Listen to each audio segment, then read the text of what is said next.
PCOD, fatty liver പോലുള്ളവർ നോമ്പ് കാലത്ത് ചെയ്യുന്ന കുറച്ച് കോമൺ മിസ്റ്റേക്സും അവ എങ്ങനെ കറക്റ്റ് ചെയ്യുക എന്നുള്ളതും നോക്കാം. നമ്പർ 1, അത്താഴം സ്കിപ്പ് ചെയ്യുക എന്നുള്ളത്. പൊതുവേ ഉള്ളൊരു ടെൻഡൻസിയാണ് ലേറ്റ് നൈറ്റായിട്ട് ഭക്ഷണം കഴിച്ചിട്ട് അത്താഴം ഇല്ലാണ്ട് നോമ്പ് എടുക്കുക എന്നുള്ളത്.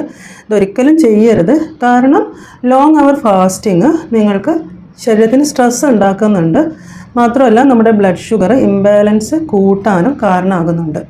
നമ്പർ 2, അത്താഴ സമയത്ത് കൂടുതൽ അരിഭക്ഷണം കഴിക്കുന്ന ഒരു ശീലം. നിങ്ങൾ ചെയ്യേണ്ടത് അരിഭക്ഷണത്തിൻ്റെ അളവ് കുറയ്ക്കുക. അതായത് പത്തിരി, റൈസ് പോലുള്ള ഐറ്റംസിൻ്റെ അളവ് കുറയ്ക്കുക. പകരം പ്രോട്ടീൻ, അതായത് 1-2 മുട്ട അല്ലെങ്കിൽ ചിക്കൻ, ഫിഷ് എന്നിങ്ങനെയുള്ള പോർഷൻ കൂട്ടുക. ഇതോടൊപ്പം കുറച്ച് സാലഡ്സും ഉൾപ്പെടുത്തുക. അപ്പം ഇങ്ങനെ ആകുമ്പോഴുള്ളൊരു ഗുണം എന്ന് വെച്ചാൽ പകൽ സമയങ്ങളിൽ കൂടുതൽ എനർജറ്റിക് ആയിട്ട് നിൽക്കാനും സഹായിക്കും. മൂന്നാമത്തെ മിസ്റ്റേക്ക് എന്ന് പറയുന്നത് അത്താഴ സമയത്ത് കൂടുതലായിട്ട് ചായ അല്ലെങ്കിൽ കോഫി കുടിക്കുന്ന ഒരു ശീലം.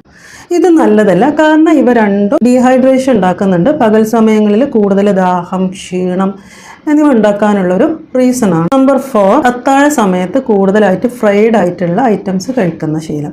അതായത് ഇഫ്താർ സമയത്തുള്ള പൊരിച്ച സ്നാക്സ്, അതുപോലെ ബിരിയാണി എന്നിവ കഴിക്കുന്ന ഒരു ശീലം ഉണ്ടെങ്കിൽ അത് ഒഴിവാക്കുക. കാരണം ഇത്രയും ഹെവി ആയിട്ടുള്ള ഫുഡ് ശരീരത്തിന് ഗ്യാസ് ഇഷ്യൂസ് ഉണ്ടാക്കാനും ബ്ലോട്ടിങ് ഉണ്ടാക്കാനും അതുപോലെ ഇൻഫ്ലമേഷൻ കൂട്ടാനൊക്കെ ഉള്ളൊരു സാധ്യതയുണ്ട്. അതുകൊണ്ട് ഈ ശീലം ഒഴിവാക്കുക.